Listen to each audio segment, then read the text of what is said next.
right, thanks for your patience, everybody. We're going to get started now. I'm going to transition the Adobe Connect screen over to the main presentation area. So you should be able to see my PowerPoint, the upper left-hand corner.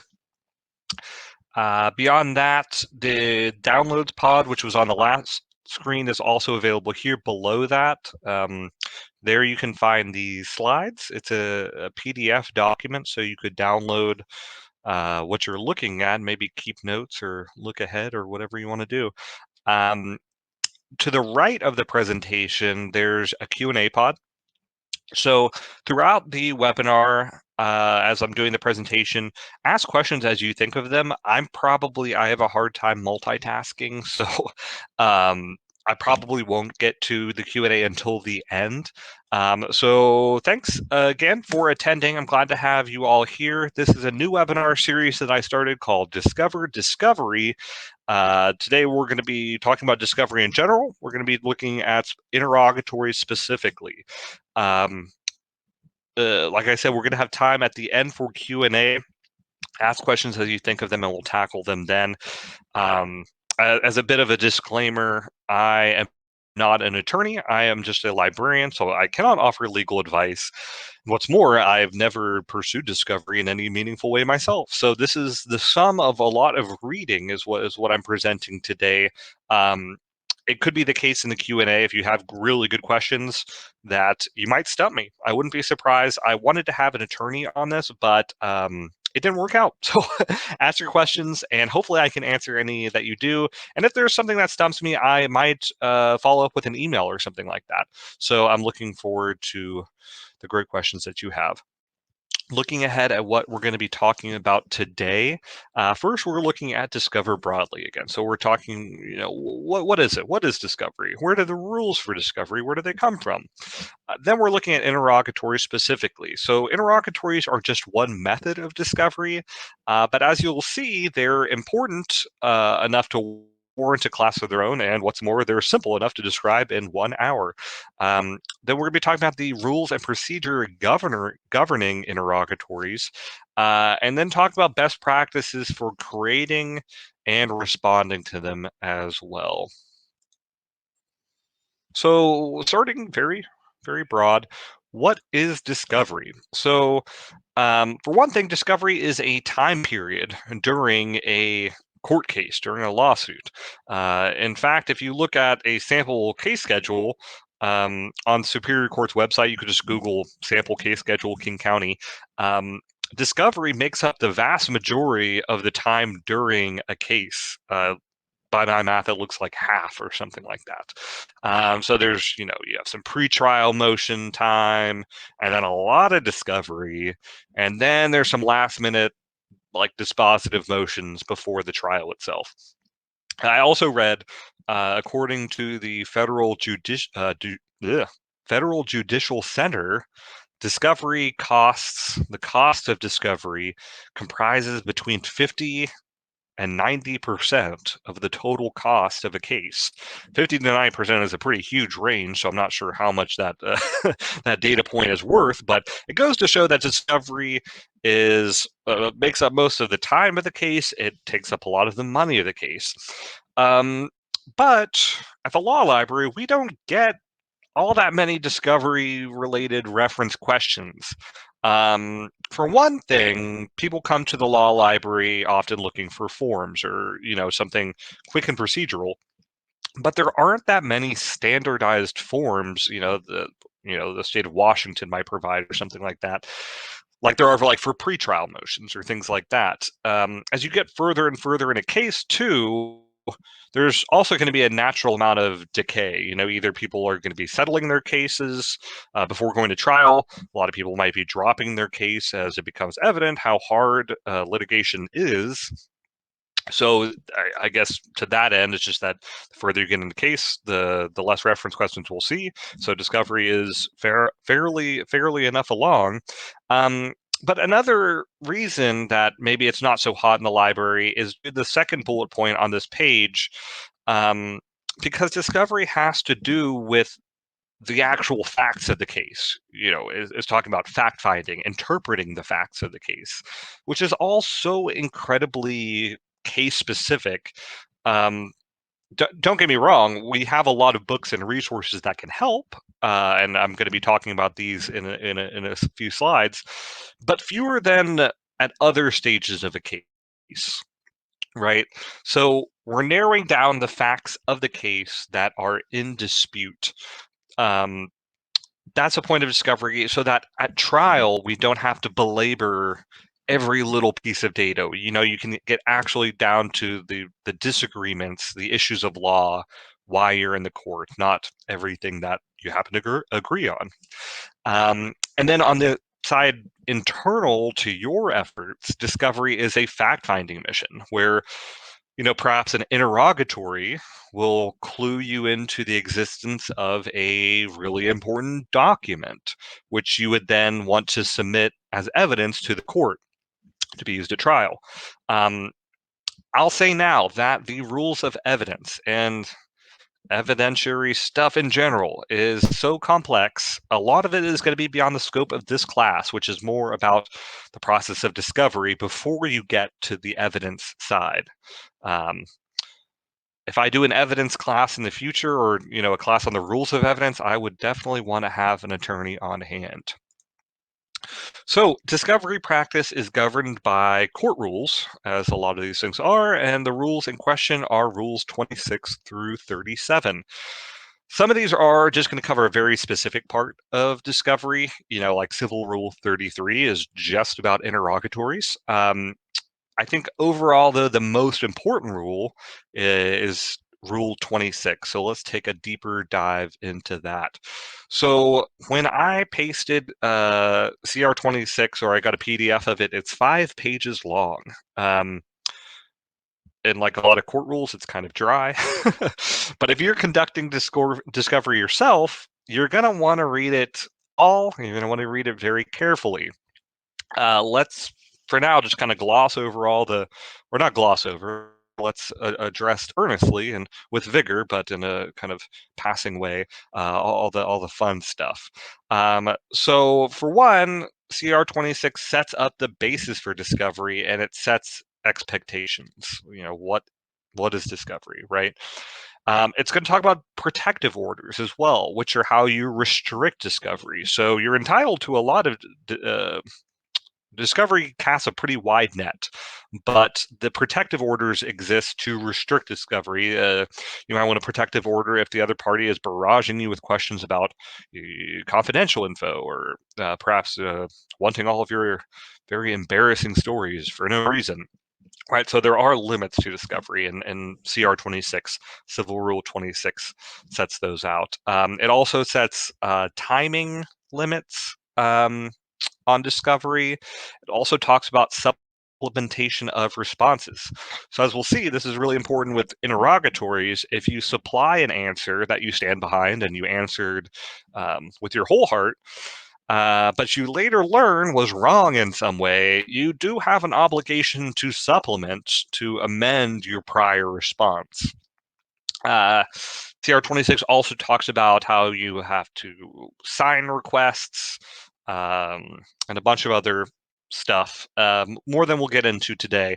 And there are some statutes, in the RCWs that talk about discovery, and there are a lot of statutes that talk about information gathering that's somewhat adjacent to discovery, like there's the Public Disclosure Act or public records, things like that. But today we're looking specifically at the court rules, because they guide the vast majority of discovery and interrogatories. CR 26 authorizes 5 methods for discovery. So there's depositions, which is when either a party or a witness is questioned under oath by an attorney. There's a lot of movie scenes with exactly this, like the framing device for The Social Network, if you've seen that movie. Depositions are valuable but they can be expensive. Since you need to hire a court reporter to transcribe it, then you need to pay for all the transcription fees. Then presumably, you're hiring an attorney to do it, and maybe you reserved a conference room somewhere to do it. The costs add up. Depositions again, very important, but somewhat costly. Then there are requests for admissions. These are drafted documents, basically lists of supposed facts that parties can share between them and say, we all agree on this, right? Um, this ties back to a goal of discovery that I already addressed, which is making sure that the dispute itself is centered at trial, not random data that everybody agrees on. So requests for admission are extremely useful, but they're limited to, they're not going to be discovering new facts. You know what I mean? It's kind of making sure everybody has a good starting point that they agree on everything. CR 26 also talks about physical and mental examinations. These are often referred to as independent medical examinations. So for these, the person's health has to be in controversy, like quote unquote in controversy legally, and there has to be quote unquote good cause for the request. These are so particular, so specific that I'm thinking about this being a series of classes, discovery. Mm, this one I'm going to leave to the experts. Physical mental examinations are definitely in lawyerly and medical realm. Uh, then there's also the somewhat general method of what CR26 calls the production of documents or things or permission to enter upon land or other property. End quote. The first chunk of that you can call like requests for production of documents. These are often paired with interrogatories. So it might just look like, please give me the last 5 years of your tax filings, something like that. Give me a copy of your rental agreement. So we'll be talking a little bit about these because they do come up with alongside interrogatories. And then there are interrogatories, obviously the star of the show. A brief spoiler alert for what interrogatories are is that they're written questions that shared between parties that they have to answer. So there are local civil rules as well as the general statewide civil rules. LCR 26 adds onto the state rules. Local rules always add or supplement the existing rules. They don't counteract them, really. LCR 33 is pretty bare bones, but it is important. And then there's 37, which talks about when things don't really go according to plan. So if you're planning on doing discovery in King County, you've got to read these. I'll say, and we're going to talk about this more in depth later, LCR 26 is important because it lays limits on interrogatories, how many you can ask to the other party. And LCR 33 is important because it talks about when to use pattern interrogatories. More on that in a second.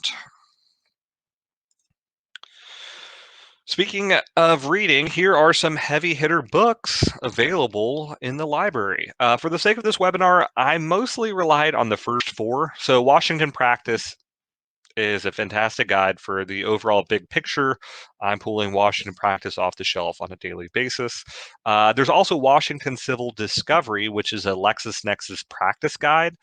We have that as a softcover book. It gives great Washington-specific best practice tips. Really, really great book. There's also Guerrilla Discovery. It's filled with great practice tips. It's not Washington specific, so be warned as you're reading it. While it has a lot of good tips, it's not Washington specific. It's also kind of wacky. I think Guerrilla Discovery is a great book, but the author talks about everything in terms of warfare, which as a conceit for a large book makes a bit of sense, but reading it's a little off the wall, talking about the enemy and lobbing grenades and whatnot.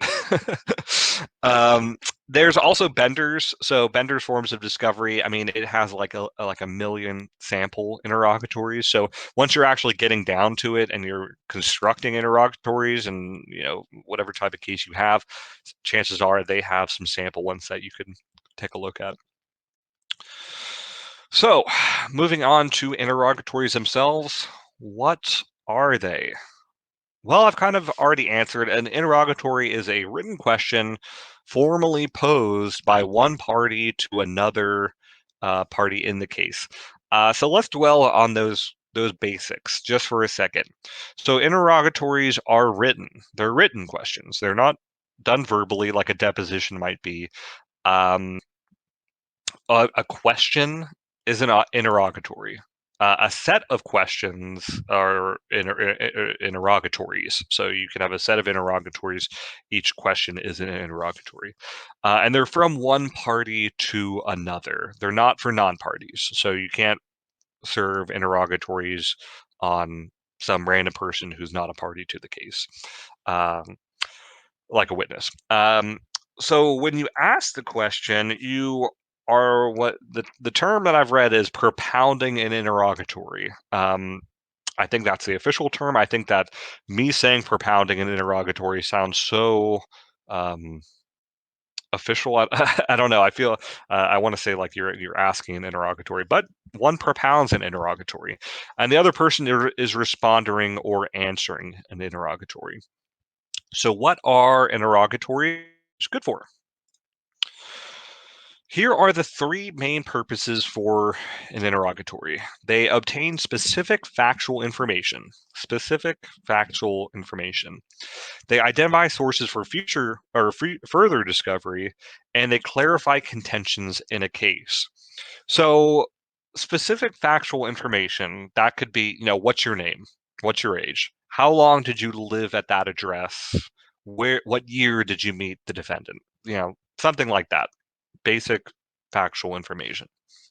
If you're identifying sources for further discovery, it could be something like list all employees of the law library that were present at the meeting that day.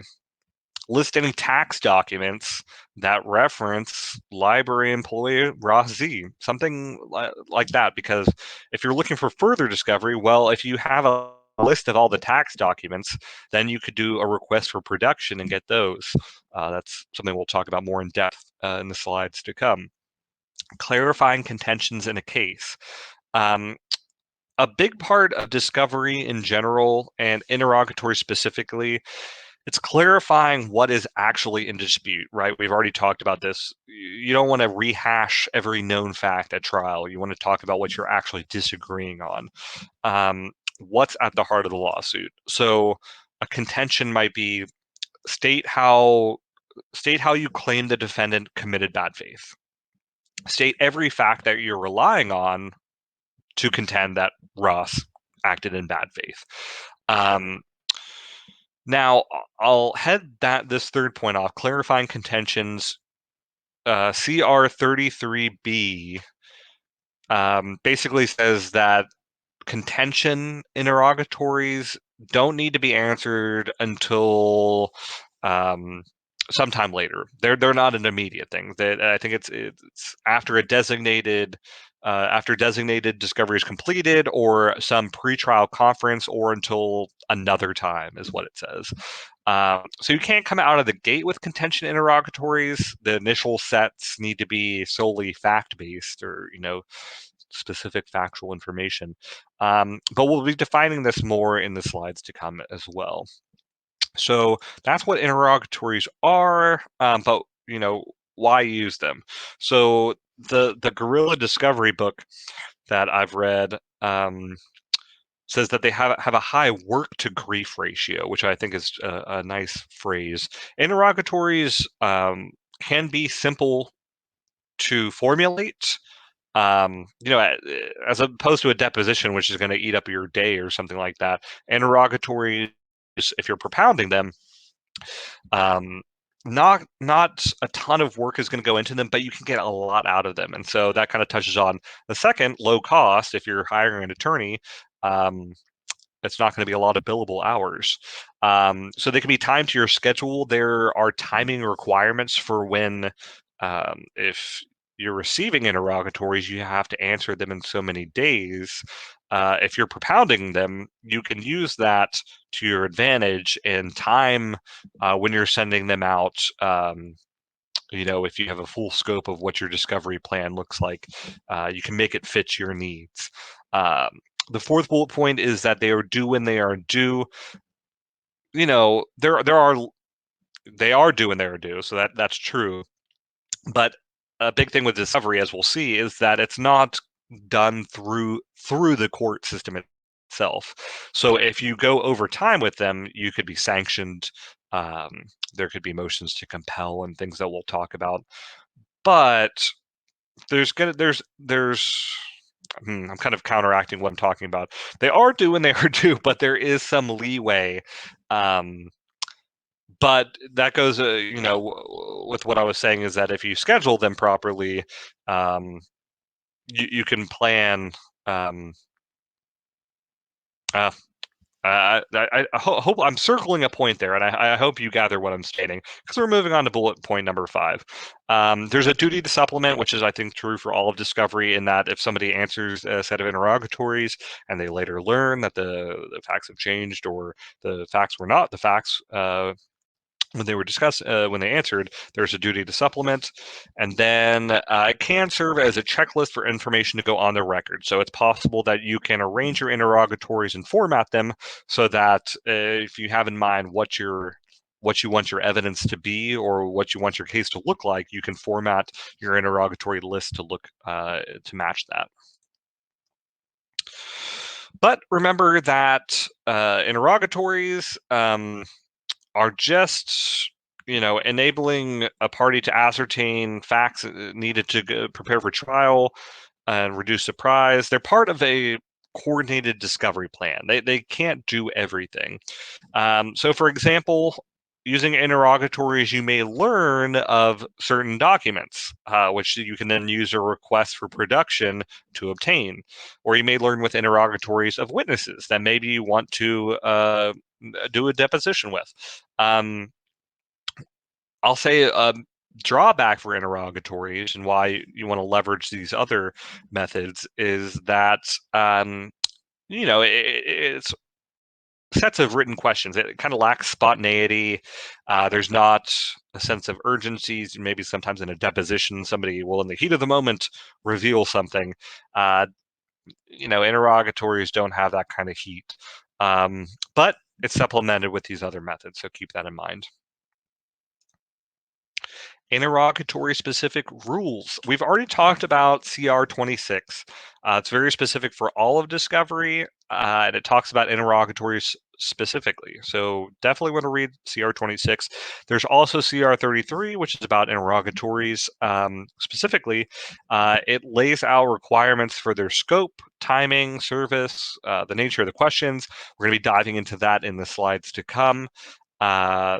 Then there's also LCR 33, Local Civil Rule 33, which adds on to CR 33. LCR 33 is mostly about pattern interrogatories, and so there are pattern questions available for its automobile tort cases and also for family law cases. So if you have that type of case, definitely look at LCR 33. And also on this page, there's not on this page, LCR 26 is incredibly important. I can't believe I forgot to list that. So read Local Rule 26, LCR 26. It gives the maximum number of questions or interrogatories that you can use. So you can see how that's incredibly helpful. So LCR 26 says that when you have the court-approved pattern interrogatories, right, it's from LCR 33, if you have those pattern interrogatories, you can't serve more than 15 additional interrogatories on top of that. If you don't have the pattern interrogatories, it's a cap of 40 total interrogatories. So LCR 26 is incredibly important, needs to be on this slide. But for CR 26, we're looking at the scope of questioning that's possible with interrogatories. It's similar to discovery overall. And I mean, CR26 is discovery overall, right? So whether information that you're seeking can it reasonably be expected to yield the discovery of admissible evidence? So it's not expected to yield evidence itself, but it needs to yield the discovery of admissible evidence, the discovery. So that's pretty broad. The questions they don't have to be posed in such a way that the answer is admissible, but that the answers could lead to such evidence. So in discovery, you're playing detective. You're looking for clues, which lead to more clues, which leads to the hard evidence that you need to bring to trial. So your interrogatories and questions can't be totally off the wall, right? The other party can object to those, as we'll see. But they have to be reasonable, and reasonable is a pretty broad basis. And then for timing and service, CR 33 authorizes service of interrogatories on the plaintiff after the commencement of the action. So after the summons and complaint, interrogatories can start flying. So there could be different pretrial orders, discovery orders. The case schedule could establish different time limits, but generally speaking, it's after commencement of action. And as we already talked about, or I alluded to, the contention interrogatories need to come later. So the original interrogatories are going to be served on the party to whom they're directed, right? So they're going to the person answering or their attorney. And then copies need to be sent to all the other parties in the suit. Probably the main question that we get about interrogatories in the law library is, do these need to be filed with the clerk, or how do I file them with the court? You're not actually filing the interrogatories with the court. If you're wanting to submit something to evidence, that's a whole nother thing. But if you're just propounding interrogatories and you're in discovery mode, you don't need to file them with the court. So for the nature of interrogatories, this is kind of the meat of it, right? Like, what types of questions can interrogatories consist of? So CR 33 says that an interrogatory may seek information to, quote, an opinion or contention that relates to fact or the application of law to fact. So this could be the identity of every person likely to have knowledge of discoverable information, and the identification of the subject matter of the information. So the identity of the person. So you're looking at their name, their address, their telephone number. It could talk about the existence, description, nature, custody, location of relevant documents. Could talk about specific information about the damages sought, or how you're computing damages. Could talk about existence of insurance, or some type of coverage of liability if you're maybe doing a tort action. The identity of expert witnesses, information about the basis of expert trial witnesses, or the expected testimony of the expert trial witnesses. And then lastly, which we've talked on, the other party's opinions or their contentions regarding the facts or their application to law. So again, contention interrogatories cannot be what's called pure law. So it must involve an application of laws to the facts of of the circumstances of the case. So this is a bad example, but an interrogatory can't say, what are the elements of breach of contract? For one, that's kind of a fairly settled issue of law. It's not really contention, and it's not really applied to the case. It's just kind of a heady, what is breach of contract? You could ask, and maybe like a better one, like, state the basis for your contention that damages were accrued in ignoring the contract. So that's a pretty bad question, or interrogatory. But something like that, where you're applying the legal ramifications of what is breach of contract to the case itself. And remember that the contention interrogatories need to come later. That's laid out in CR 33B. And that, yeah, that's that. Okay, so I had another slide ready for contention. So we'll dig into that. So, what constitutes contention? It's not precisely defined per se, but it might include asking what they contend, of course, stating facts related to a contention. You could say, state all of your evidence related to your contention that XYZ. It could ask the person to take a position and then defend it. Or spell out a legal basis for a contention. Well, if you're contending this, then what's the legal basis for that?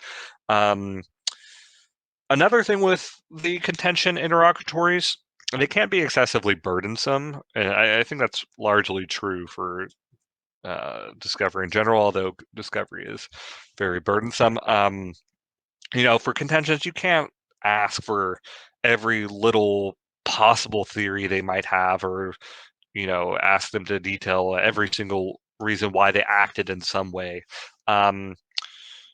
But with that, you can tell that contention interrogatories, these are different than those kind of simple fact-based ones about names and addresses and phone numbers.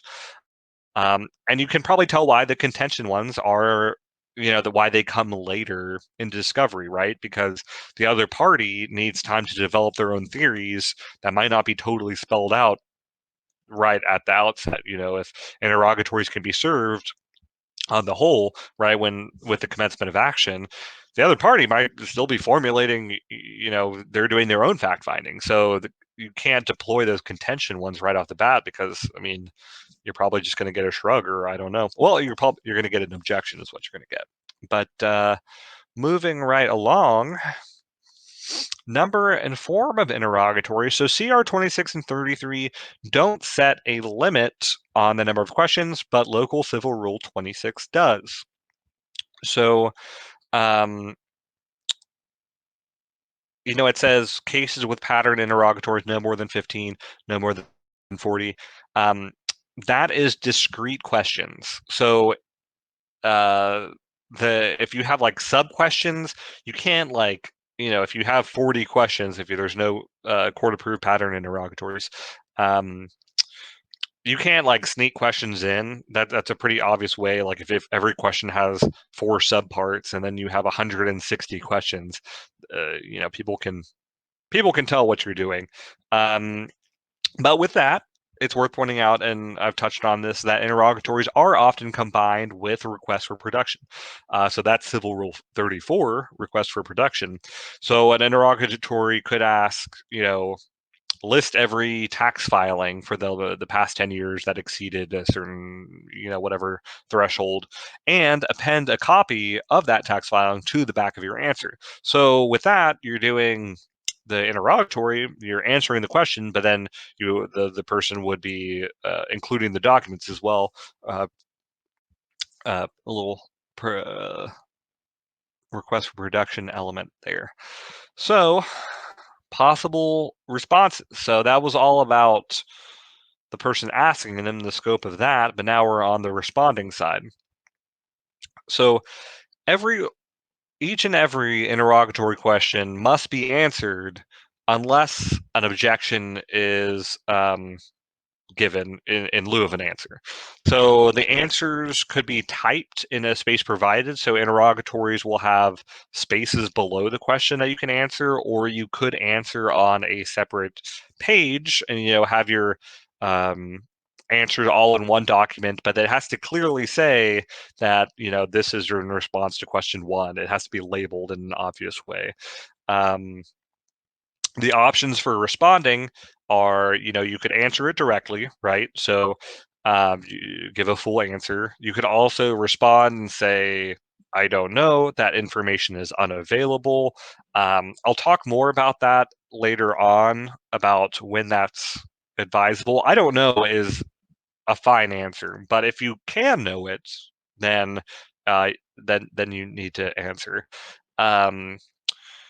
reasonably, if you can know the answer in a reasonable fashion. You could object. So we'll be talking about objections. What are good objections? What are bad objections? Or you could limit the scope of the question, like I think what you're trying to do, or what I think what you're asking is this, and if so, blah blah blah.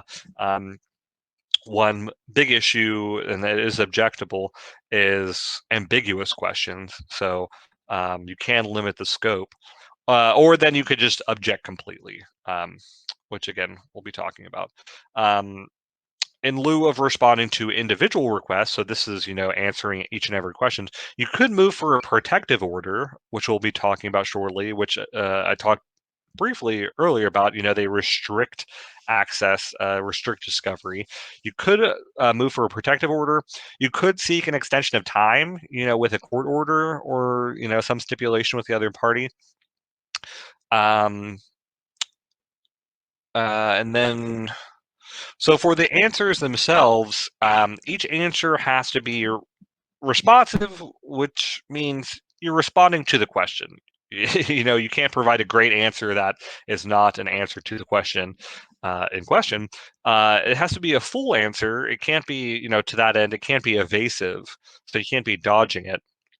And it has to be complete, because if you're leaving something off, um, that could fall into sanctions territory, which we'll talk about shortly. But if you're purposely not giving a full answer, that's a no-no. I think that's a legal term. That's a no-no. It has to also include all unprivileged information within control or known by the party's agents. So if you're a corporation and you're Joe Schmo answering, you're like, oh, I got this interrogatory asking about tax filings, but I'm not in accounting. I mean, how could I know that? And you respond, I don't know. Well, the assumption is that you would go over to the accounting department and get the documents, right? So if it's known by the party's agents, if it's known by your agents, you got to provide a good answer. You can't claim lack of knowledge if it can be known with reasonable inquiry. So this is what I was talking about, where if an interrogatory asks you what day an email was sent or something like that, you may not know off the top of your head, but you can open Gmail and check it, right? So it's possible that you could get a question that you truly don't know, or that you cannot know. But and of course, in that circumstance, you would answer that way. But you can't just shrug, if a reasonable inquiry would yield the answers. And then you also have to supplement your answers if you learn that your original response was wrong. So if at a later date you learn that it was just flat out wrong, or if it was correct at the time of your answer, but in some way has become incorrect, or that you learn that it was incomplete, um, you would now know that not updating it would basically be lying or trying to conceal the truth, which is obviously counter to the purpose of discovery. So you would have to supplement your answer.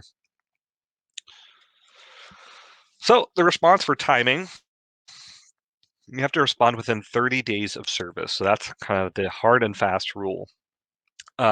So if you're the defendant in a case, you're not required to serve until 40 days after the service of summons and complaint. Remember that you can start with interrogatories right after commencement of action, the summons and complaint, but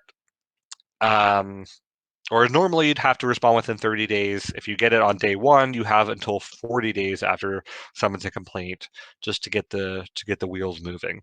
If you're served by mail, tack on 3 additional days to that deadline. Um, the original answers are going to be served on the propounding party, the person who asked them, and then copies are going to all the original ones. And again, there's no need to file with the court. And one thing I'm realizing as I'm going through these slides is that I'm talking about serving. And so it is a thing where you're not going to be hand delivering these things, your sets of interrogatories. You're going to want them served. It doesn't need to be service like the very strict requirements when you're starting the case, but you're still getting ideally a non-party um, to get them over there. Or, like I said, you could use the mail. All right, objections. So the objections have to be specific. So you can't just say I object and just leave it like that.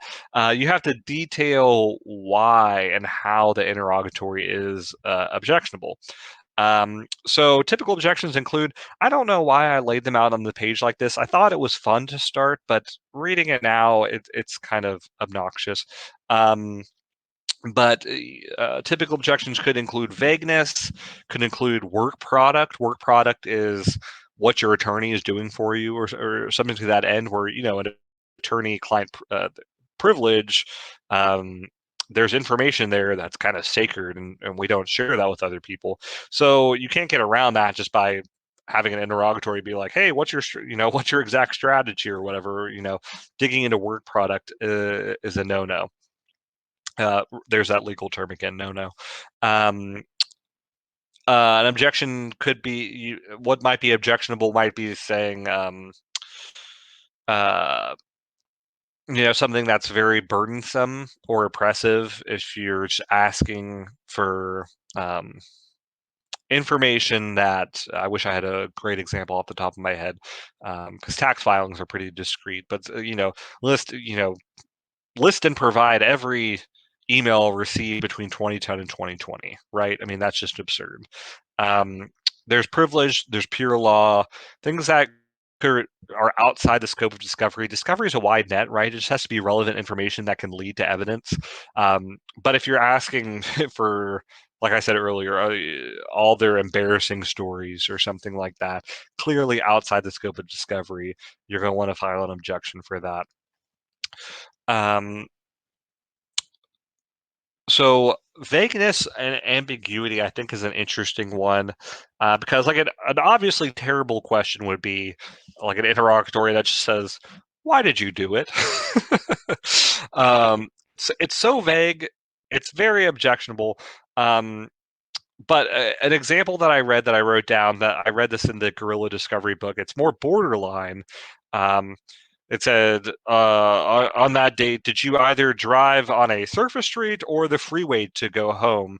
Um, you can kind of see what that question is asking, but it's ambiguous because you could say yes, and it's kind of meaningless at that point. It's not really what the question was getting at either.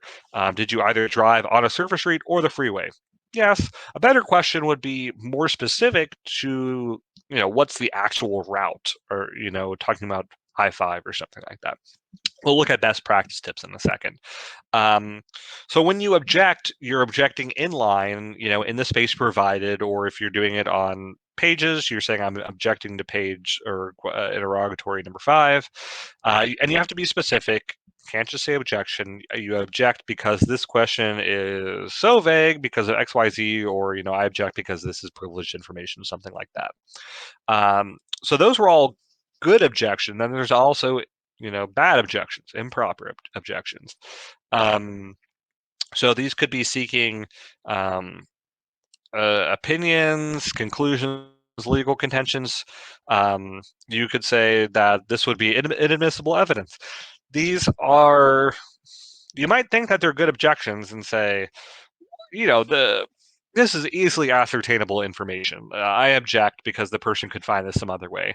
That's actually not a good reason to object. Just because information can be had in other ways doesn't mean you don't have to answer the interrogatory. So if you object in this way, if you do an improper objection, the propounding party, they could seek what's called a motion to compel. So they could go to the court and say, please compel this person to answer. They have to answer.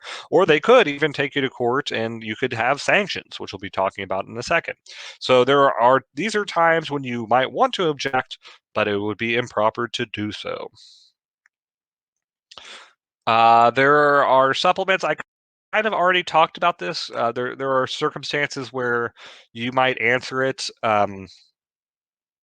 And I'm looking at the time and realizing I'm running low on time. So we already talked about supplements. You have a duty to supplement if you later learn out that your answer is incomplete or incorrect.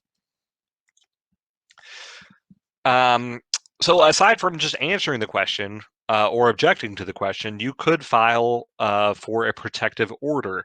Um, a protective order, it's an order restricting a party's right to obtain information or restricting the use of the information after it's already obtained um, beyond what is allowed by CR 26 or even in the face of CR 26.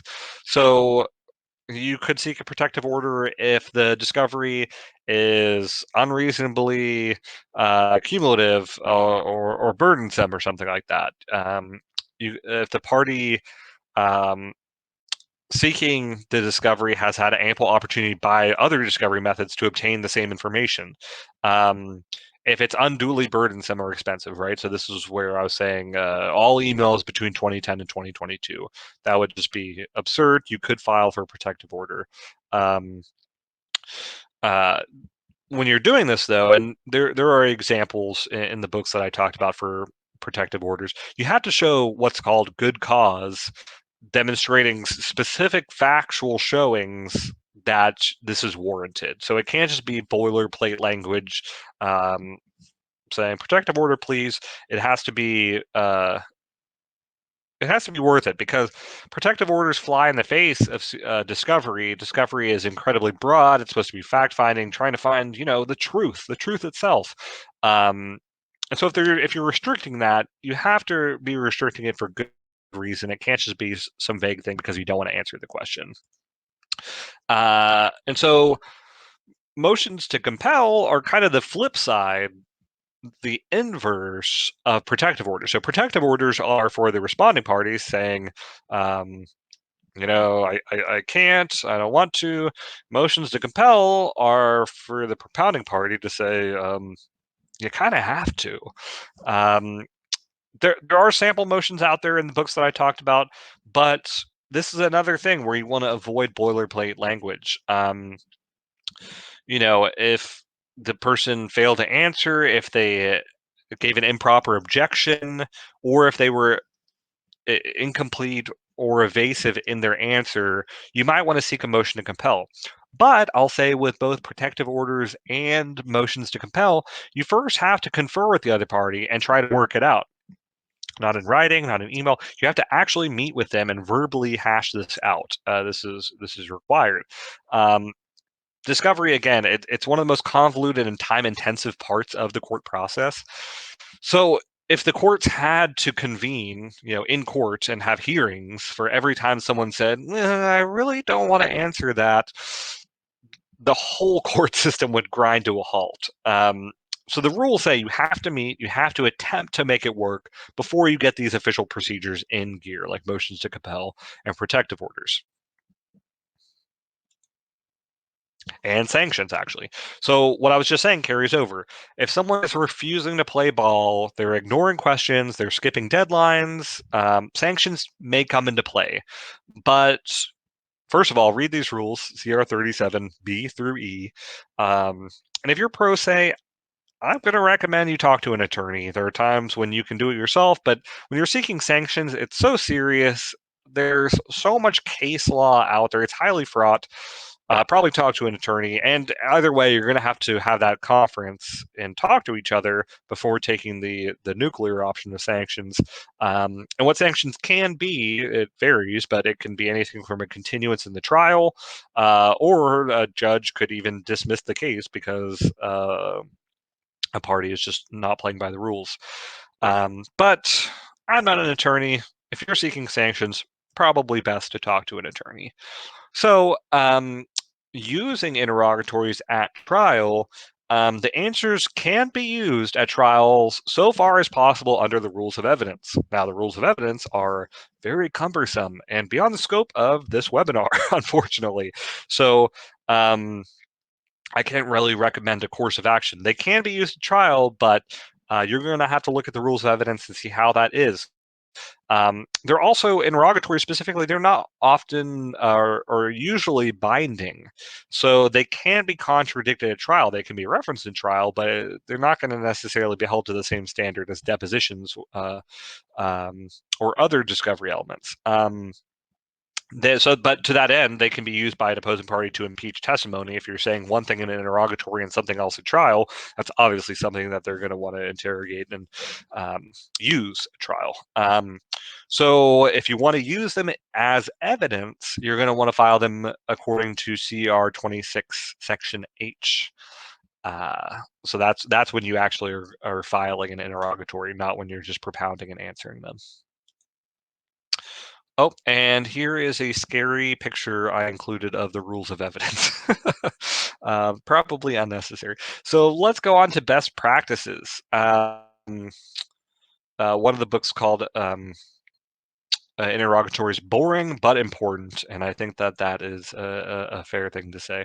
So first, looking at drafting them, um, this is something I've kind of beaten to the ground, so I won't go too far on it, but you're starting with the broad facts, talking about simple facts, and then you're going to do contention interrogatories later on. So what are broad facts? Kind of talked about this again, or already. But you're looking at identity and capacity of responding parties. So what's their name, their date of birth, what is the relationship among all these people, the identity and location of witnesses and other parties. You're going to want to first check mandatory disclosures and things like that because you only have so many questions, so you don't want to waste them in a way. But you're looking at identity and location of evidence. You're looking at elements of claims or defenses. Then looking at non-evidentiary disclosures, such as, again, insurance information, questions about jurisdiction and venue, people's net worth is on the table, I've read. Then also the enemy's expert information. I have that written down directly from the Guerrilla book. I told you they talked about lobbing grenades and whatnot. The enemy's expert information. um, what else? So you don't want to reinvent the wheel. So this is something where, like I mentioned, Bender's Forms of Discovery. It's a book series that has seemingly millions of interrogatories.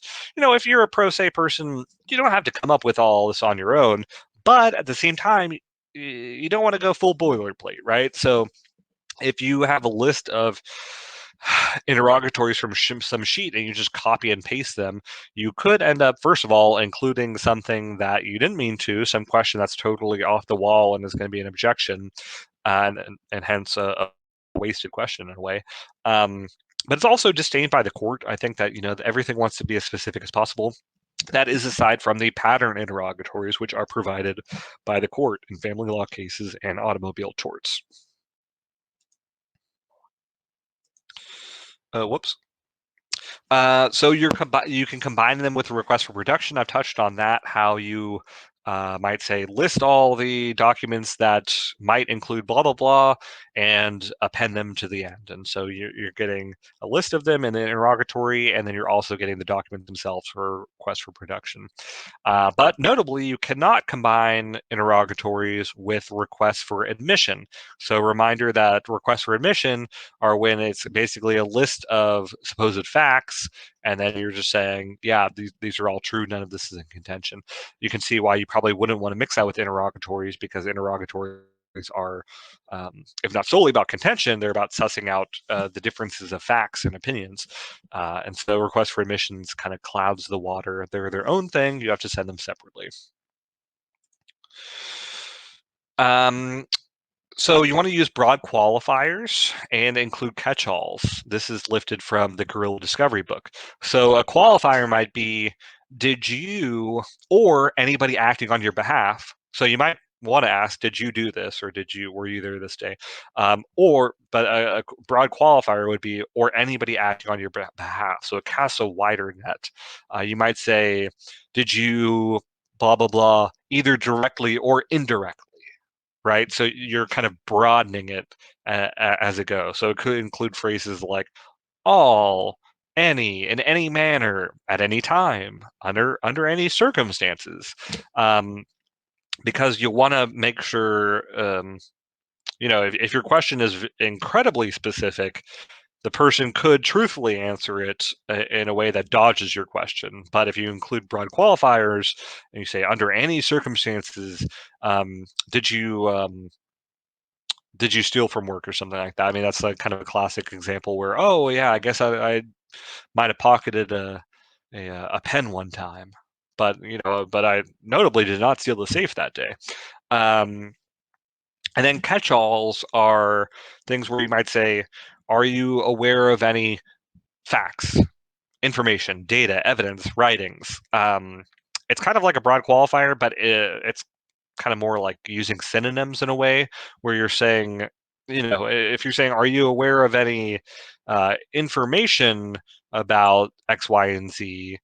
Um, if you had said, and then someone could say, "Information, no," and maybe they're being truthful. But if you say, "Are you aware of any information, facts, data, evidence, or writings?" Oh, well, there is that document that they left, those writings. Yeah, you can see how the catch-all is pretty useful in that circumstance. Running against time here, I only have a few more slides. So you're forming your questions with enforcement in mind. I've read this in a few places, and I think it kind of takes I wouldn't have thought of this. I think it takes a lawyer to come up with this. But you're basically designing questions, assuming the party is going to answer in a certain way. For one, if they should object to something and they don't, I've seen case law in researching for this that basically says that if you don't object to it in an interrogatory, they can't object to it later. So if they answer it in an interrogatory, they probably have to answer it at trial. They can't just come up with that objection later.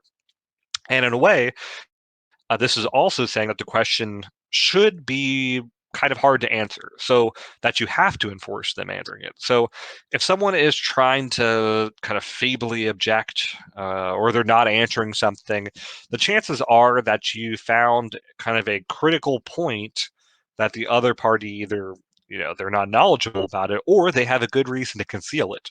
So when you design your questions this way, it's a good point of inquiry that your questions should yield defensive answers in a way. I mean, that's kind of, and it directly contradicts actually the next slide, which is that simple, clear questions are more likely to yield simple, clear answers.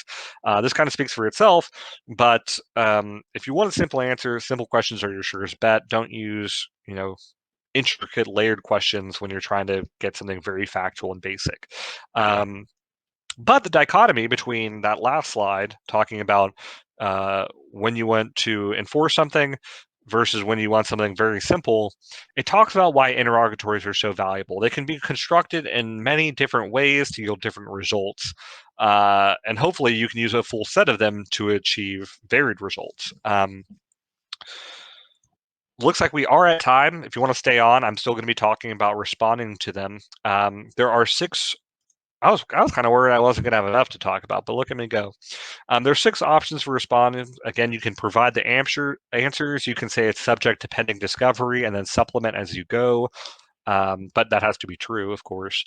You can claim lack of knowledge. You can produce business records where, and this is kind of a discovery trick where they ask for some business related information, and you say, actually, it's in one of these documents, and you provide a large PDF which speaks to it, but it might be buried in there, right? You can file objections. You can seek a protective order. So when you're responding, you have to comply with format requirements. That is kind of obvious. So if you're moving for a protective order, still object and say why in the space. I think I've read some cases where they didn't say that, and it wasn't obvious that they were moving for a protective order. So just be as clear as possible, obviously. Respond on time, speaking of obvious. But also respond as possible. Like I said, you could say pending further discovery, because you simply could not know in a reasonable amount of time what the answer would be, and you would just supplement it later on. You want to not overuse objections. I think I read an attorney say something like you want to object like 5 to 10% of the questions is a reasonable amount, but more than that, you're kind of being a bad guy. You're not playing ball. And again, if you fail to object to a certain question and you don't log it, it could preclude you from using that objection later on. So you need to object when you need to. It looks like that might be all. So y'all have a good day. I really appreciate you, and stay tuned on kcll.org for more webinars. Thanks a lot, y'all.